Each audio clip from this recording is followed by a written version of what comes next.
هذا خاتم. هذا طباخ.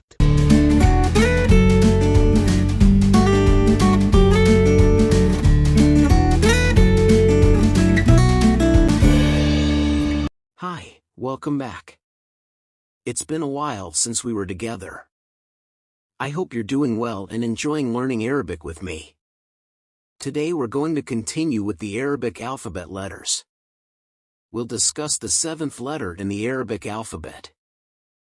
So the 7th letter in Arabic is خاء. Let's hear it again. خاء. That's the name of this letter, but its sound in speech is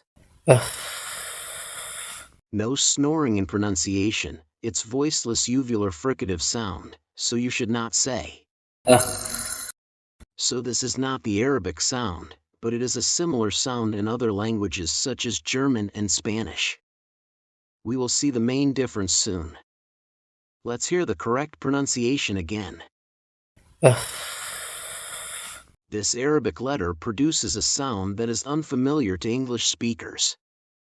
It is pronounced with a guttural sound made at the back of the throat, specifically produced from the uvula.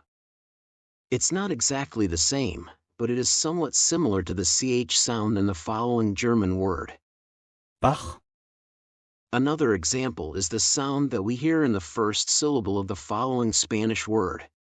Jalapeño. But in Arabic, the sound is always a voiceless uvular fricative, whereas in other languages like Spanish, it is most often a voiceless velar fricative. This basic difference is very important to notice, making this sound quite unique to the Arabic language. This sound does not exist in English, so it might be challenging for English speakers to pronounce it correctly at first. With some practice, you'll get used to it. And here we see the representation of this Arabic letter in the International Phonetic Alphabet, IPA, in which these symbols denote a voiceless velar fricative and a voiceless uvular fricative, respectively. Let's see how to draw this letter. As we notice, just like the previous letter Jim, this letter is similar in shape, but here we have the dot above it.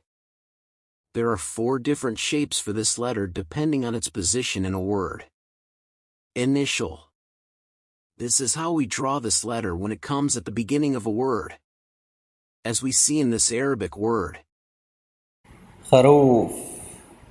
which means a sheep in English. Let's hear it again. خروف.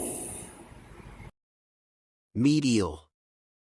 This is how we draw this letter when it comes in the middle of a word. Let's notice that in the following Arabic word, مخزن. which means a store in English. Let's hear it again. مخزن. Final. This is how we draw this letter when it appears at the end of a word where the preceding letter connects to it. This is exactly appears in the following Arabic word, بطيخ. which means watermelon in English. Let's hear it again. بطيخ. Separated. This is how we draw this letter when it appears at the end of a word where the preceding letter can't connect to it. As in this Arabic word, كوخ. which means a cottage in English. Let's hear it again. كوخ. That's all for today.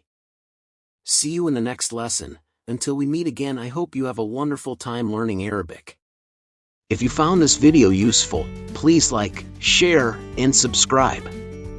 And of course, if you have any questions, feel free to leave them in the comments below. إلى اللقاء.